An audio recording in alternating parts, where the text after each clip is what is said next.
Well, a warm welcome everyone, and thank you for joining us today. My name is Joel Carty from Solace Financial. Today we have Nick Cregan from Fairlight Asset Management. Nick is a partner of Fairlight, serving as a portfolio manager in the investment team since the inception of the fund in 2018. Nick has over 20 years of investment experience in the domestic, US and international markets. Prior to forming Fairlight, Nicholas served as a portfolio manager at Evans & Partners and at Schroeder Investment Management, where he held and led senior analyst and manager positions in New York and Sydney. Thanks for joining me today, Nick. It's been 12 months since our last vlog, and a lot's happened in that time. We've had the US elections, global trade tensions, two ongoing conflicts in the Ukraine and the Middle East. No doubt you'll have some valuable insights to share, particularly from Fairlight's perspective. But to kick things off as a fund manager specialising in the small to medium cap equities, can you give us a quick overview of Fairlight's history and investment philosophy? Sure. Fairlight started as a business in 2017 and opened the doors as a unit trust in 2018. We describe ourselves as long-only quality investors. So we're not looking to short stocks. We're looking to invest for the long term, usually 5 to 7 to 10-year time horizons. To give you a bit of a flavour for that, the dollar turnover of the fund sits at about 30%. And so that's a combination of topping and tailing existing ideas and exiting errors or exiting businesses that have become too expensive. That marries up with sort of long-term time horizons for investing. We describe ourselves as quality investors. Now, quality investing is probably the most overused word in finance these days. MSCI defines it as high returns on equity, low earnings variability, and low debt to equity. Fairlight thinks that's a reasonable definition, but we go one step further and we use what's called the cash return on capital invested, the CROCI calculation, and to a capital base of a business for all the invested capital they have to generate a return. We add back all of their accumulated amortization, all their accumulated depreciation, because they are some shenanigans that CFOs can adjust to juice the earnings per share numbers. And we also add back all of the write-downs that a management team has had to make because of poor acquisitions. And if a business can generate approximately twice cost of capital on that invested capital for 5 years, excluding COVID, give people a leave pass for the COVID year, that's our definition of quality. So we're very sort of strict on our formula, and there's not that many businesses around that can meet that definition. So with that formula, how do you make that then into an investment process? And how do you use it to identify the quality businesses that you want to invest in? Sure. So what we're really trying to achieve is we say, look, we think that the global small and mid cap index will beat the large cap index by 100, maybe 150, 200 basis points over the very long term. That certainly hasn't been the case recently, but over long periods of time, that's sort of the case. And we're trying to sort of outperform that by sort of 300 basis points per annum, but do so with less risk than the overall index. So the index is full of wild and wonderful businesses as well as some great businesses. And we think that you can reduce your risk from a fundamental perspective by really eliminating the less predictable parts of the market. So for our process itself, really before we open an annual report, before we speak to a management team, we're excluding those parts of the market which have the most fundamental risk. So that's highly leveraged businesses, highly cyclical companies, new technologies, or fundamentally businesses that only have one customer or one product. And we don't like businesses that do unequivocal harm to society. So we've got a bit of an ESG overlay. So really where we're doing our most of our investing is the more predictable parts of the market. We really like business to business enterprises where you have 95% plus customer retention rates. You only need to build your book a little bit every year to grow your business. So we find that in business services, technology that services the business space. We like light industrial companies which have high gross margins. That sort of indicates that your product is worth something. And we also like healthcare businesses, especially if it's a technology or a device rather than having to have a PhD to understand the underlying science. And we also like what we call media companies, but for us that's more sort of classifieds companies like the equivalent of realestate.com down here in Australia, or car sales equivalents. Now, as a reminder, we don't invest in Australia and New Zealand businesses. I just use them as an example because most of your listeners will be familiar with those companies. Okay. So how do you approach risk management, especially in a volatile global environment like the one we're seeing now? It's a fundamental process. So one of the key things for us, and you don't ask your team to do anything you're not prepared to do yourself. So once we sort of move through our funnel of screening, we have a first pass document. Once we get into our deep due diligence, we actually are modeling the business back to 2006. The reason we do that is about 75% of our companies were listed in 2008, 2009. Not a single one of those companies made a loss or had to raise any capital. So they're the kind of companies that we like to buy. They don't do too badly during a downturn. They're not having to raise capital. Very established businesses. So from a fundamental point of view, that makes a lot of sense. We also have sizing characteristics. So we tend to add cash up to about a 5% size, and we allow it to compound out to 6.5%. We're trimming again, and then we're looking at a stock correlation matrices and an underlying industries matrices. So we're trying not to become overly reliant on any one industry or any one style of investing. So we've got that underlying matrices, and then the last point of interest to us or to your investors maybe is the 3 buckets of investment themes that we have been running through our process. So with this underlying idea of quality, we break our opportunity set into 3 buckets. Around 80%, roughly split between the two, 40-40 would be what we call high quality growth. And then we've got stable compounders that make up about 80% of the portfolio. High quality growth, we're not swinging for the fences there and buying the newest new technology that came out yesterday. It's really established growth companies like Scout24, which is the equivalent of a realestate.com, but based up in Germany. And then in the stable compounding part of the portfolio, those are the companies that grow a little bit more like GDP, take out some costs, buy back some stock, and they get to sort of reliable 12% earnings per share outcomes. They're very, very reliable business. And those two styles of investing tend to work differently at different points in the cycle. And then we've got a small section. It's been sub 10% of the portfolio, well sub 10% of the portfolio through time, which we call special situations. They might be a spin-off of an existing business. So we know the business, we know the underlying management team, they just don't have the 5 years of track record that we'd like to see.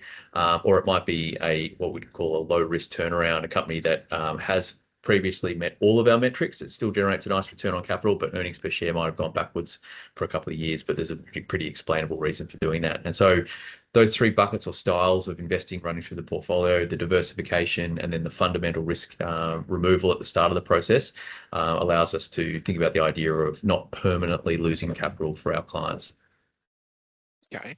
Well, what are the key opportunities and risks you're seeing in financial markets at the moment? It's a bit of a funny one. I think we met 12 months ago. You and I sat down. We were ahead against all time horizons, and we were winning a couple of small cap manager of the year awards. Fast forward 12 months, and we're underperforming in a very strong bull market. So the market's up about 18%. We're lagging that by about 8 percentage points at this point. And the reason for that, there's a few elements to it. One of the main conversations at the moment, well, there's two of them. One's tariffs and global GDP, and the second one is the disruption risk that's apparent in financial markets because of artificial intelligence and AI. So on the global GDP front, where we're seeing the opportunities are in those businesses which we call the acquisitive compounding bucket. And these are sort of usually industrial style businesses that have good organic growth, but when we go into a period of sluggish economic growth or industrial production growth, the organic growth rates of those businesses can slow, but they do have another engine, and that engine is their acquisitive nature. So these are like miniature Berkshire Hathaways. They're holding companies. For some reason, there seems to be something in the water up in Scandinavia. There's quite a few of them in Norway and Sweden, a couple in England, and a couple of not that many in the States, actually, a couple in Canada. And they've got a very long track record of speaking to intergenerational family businesses and being a good long-term holder where those families don't want to sell to private equity. Private equity tends to come in, slash and burn, increase margins, increase debt, and IPO through time. There's a lot of businesses out there that don't want to go through that process, and the acquisitive compounders fit that bucket for us. And there's some good opportunities at the moment as those businesses have been sold off because of the overlying GDP narrative. The second piece is the disruption that's happening, or debate on the disruption that's happening in artificial intelligence. So Fairlight, for anyone who's looked at our processes, would probably attest to the fact that Fairlight actually loves technology. We love investing in technology. We actually employ a lot of the technology through our own processes and systems. And a lot of the processes and systems that people are excited about we're trying to run in parallel to make sure that we're informed about the risks and where maybe the hype could sort of creep into the conversation around AI. So what we're sort of noting at the moment is over the last 4 years or so, there's been about $1 trillion in capital spending that's gone into infrastructure that supports AI.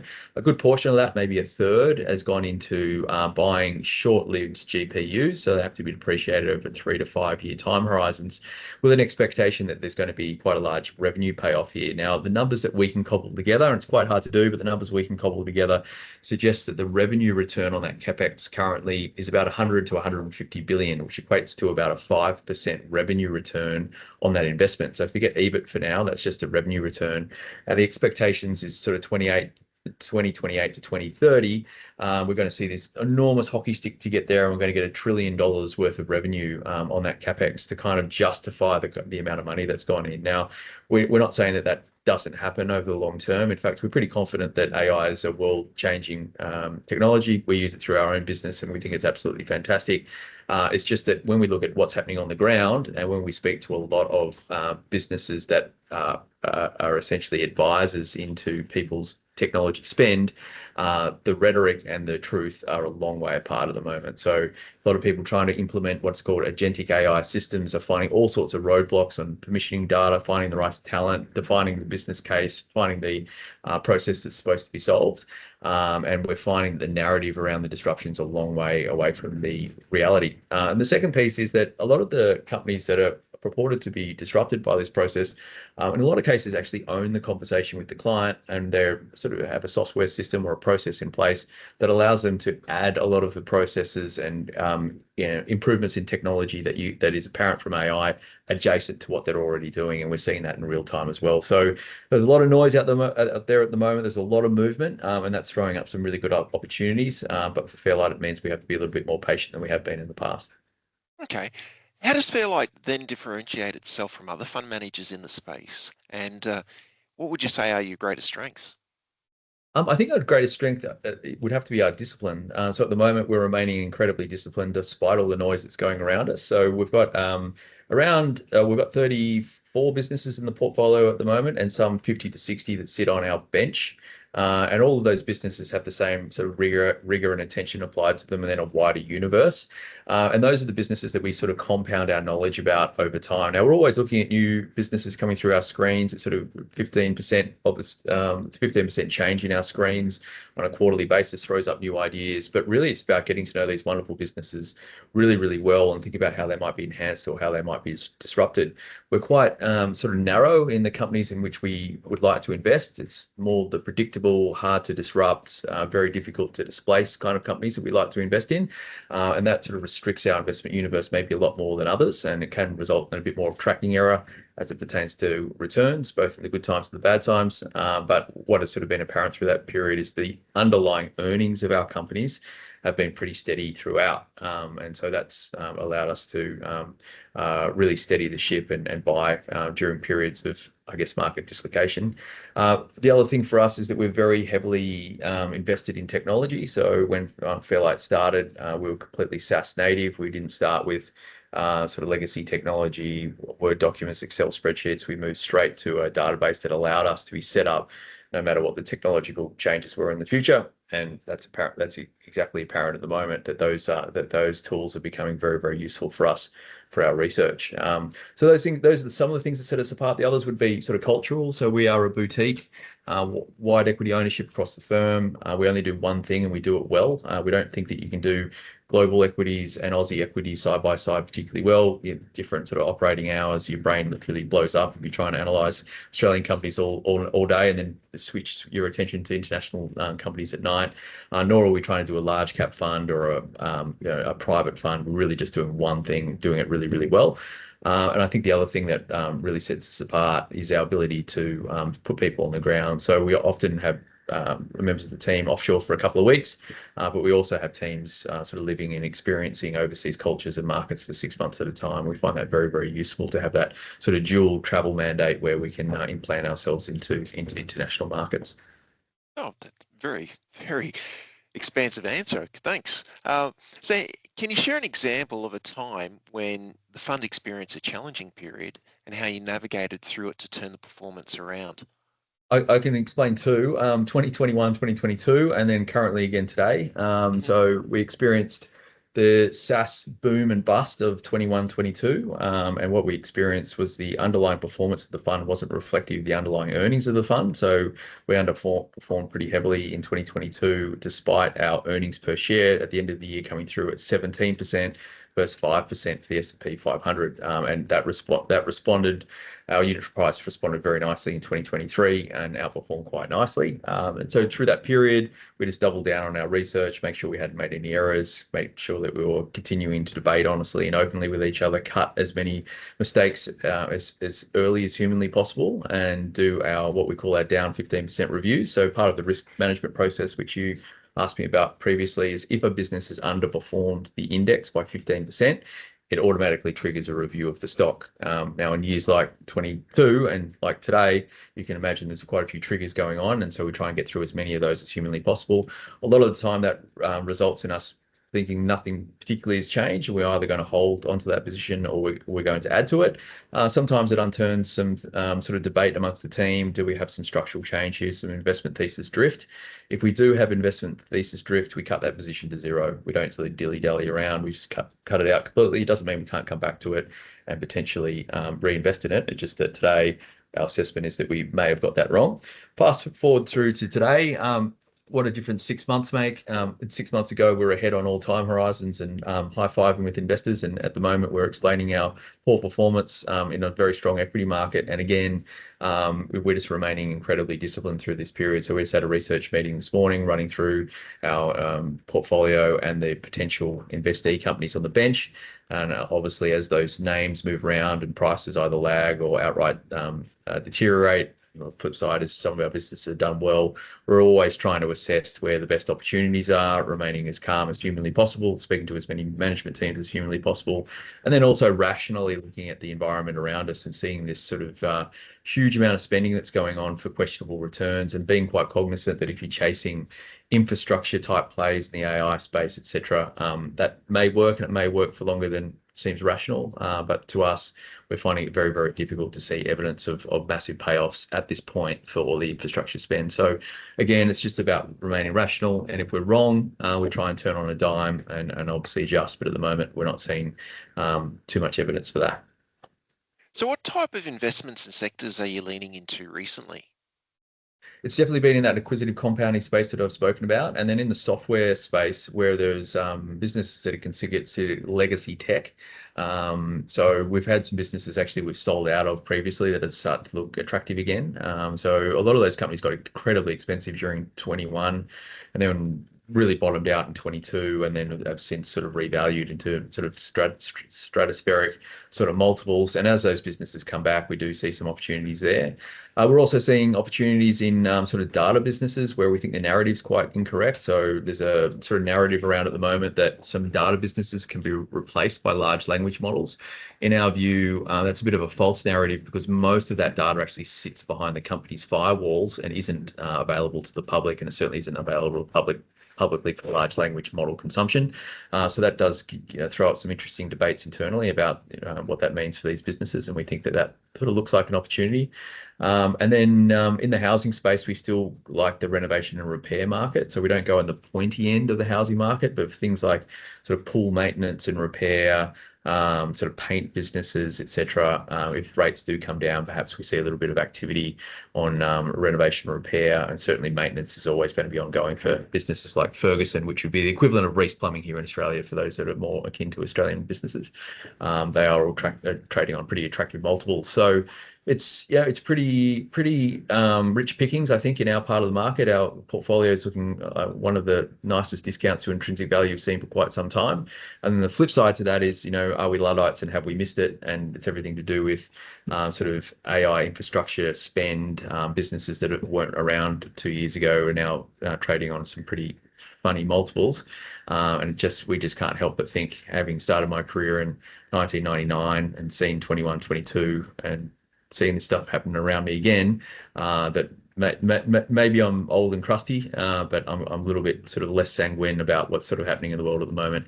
But still making sure that we keep using the technology. We still keep building business cases here at Fairlight adjacent to that to make sure we haven't missed anything. Okay. Well, how do you and the team stay ahead of market trends and maintain conviction in your investment decisions? It's less about trends. So we don't go sort of chasing sort of themes or trends in the market. We really do look at sort of what has driven very, very high returns on invested capital for businesses that are already operating in the market. We really like businesses that have already won and they're just getting better. So that's what we're trying to do. And we're trying to buy 30 to 40 of those globally. And we're trying to reduce the impact of macro on that as much as possible. So sort of when I spoke to the filters, when you think about the businesses that we're trying to X out of that, it's sort of highly leveraged companies. So they're going to be somewhat dependent on the machinations of the Federal Reserve for interest rates going up or down. Highly cyclical companies where you need to have a big view on GDP, commodity prices, are they going up? Is gold going up? Who knows? It's a store of value. It's only worth what the last fella or lady was having to pay for it. Doesn't have any cash flows. You can't value it. So we leave all of that stuff to one side. And really what we're trying to do is value 30 to 40 of the best global small and big cap companies with near zero debt. So across the portfolio, less than one turn of net debt to EBITDA. So you can pay down your cash, pay down your debt in less than a year. That are highly predictable and a little bit immune from the geopolitical macro stuff, so very high retention rates. And with that as a backdrop, yes, we're aware of macro, and yes, we do think about it, what impact is rates going to have on our renovation repair businesses, etc. But it's not the driving force of the overall portfolio, nor do we sort of chase, are we going to get to AGI in the next 5 or 10 years? Sort of who knows, or how's the next sort of model going to drive Llama's versus OpenAI's revenue models? That for us is too hard to predict. But we do have nice exposure to world GDP. A lot of our acquisitive compounders provide a lot of the infrastructure that goes into AI centers, etc. But it'd be a 10 to 15% of the revenue line, not an 80% line. So if the cycle does turn, which it will do eventually, we don't get caught out on the back end of that having too much exposure. Okay. So Nick, in your view, what makes a great portfolio manager in today's environment? I don't know. I'll tell you in 12 months. So if we get it right, I would say that discipline, staying close and true to your process. So we wrote a document in 2017, which was our investor handbook, and we haven't really strayed from that all the way through here to 2025 now. And so I think that you really need to be very clear with your investors and with your team and with yourself about what businesses and where you think you've got an edge, and stay very true to where you think that edge resides, no matter what's happening around you in financial markets. So at the moment, there's a very big conversation going around about what's sustainable and what's not. To us, that's a part of the market that we've promised investors that we'll never engage in, which is the newest of the new technologies, and we'll sort of assess what happens around that and how it enhances or disrupts businesses. And I think that sort of staying really true to label there makes a lot of sense. Risk management is a huge thing. So you don't want to have any one business or any one underlying section of your portfolio exposed to any one thematic. You've got to remember that a good hit rate for a fund manager is sort of somewhere between 55 and 60%. You're going to get a lot wrong. So a lot of it has to do with sizing. So you don't want to be, there's a very fine line between confidence and stubbornness, and you want to be really sure that your underlying portfolio is diversified enough that you're pretty well protected during difficult periods. I think you have to draw a really strong delineation between the underlying performance of your businesses and the underlying performance of their share prices. Sometimes they can diverge quite meaningfully, as we saw in 21 and 22, and we're seeing that again today. So as a little tidbit for you, we are actually underperforming the index from a share price reaction point of view, but we're outperforming the index from an earnings perspective. So our businesses, the earnings they're actually producing, are ahead of that of the index, but they've been rewarded with a PE derating, whereas the rest of the index, where people are not quite excited about, where sometimes there's no earnings at all, has been re-rated quite heavily on a PE perspective. So I think just looking through the noise there a little bit, staying true to the label, making sure that you're incredibly disciplined during these periods, hopefully keeps a decent portfolio in good stead over a long period of time. Nick, we've got a lot of ground this afternoon. Is there Yep. anything else you'd like to add? I don't think so. I mean, I guess our message would be, we're very prescriptive in our investor handbook, how we look to invest. We haven't deviated from that at all. The team are incredibly diligent and making sure that we're assessing all of our businesses to the best of our ability. And quite frankly, we're getting pretty excited about the opportunities that are currently being thrown up. So for us, it's business as usual. We're going about our workday as we always did, and hopefully in another 6 or 12 months, that will be reflected in unit price performance. Okay. Well, Nick, I appreciate you making the time to speak with us today. Absolute pleasure. Thanks very much for your time, Joel.